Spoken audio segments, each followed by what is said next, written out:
இன்றைக்கி எங்கள் வீட்டு லஞ்ச் மெனு என்னென்னு பார்க்கலாம் வாங்க. கேரட் சாதம், உருளைக்கிழங்கு வறுவல்.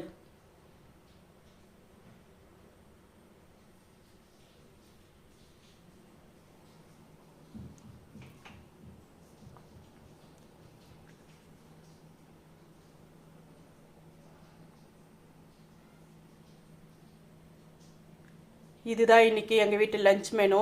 இந்த லஞ்ச் மெனு பிடிச்சிருந்தா லைக் பண்ணுங்கள், ஷேர் பண்ணுங்கள், சப்ஸ்கிரைப் பண்ணுங்கள். தேங்க்யூ.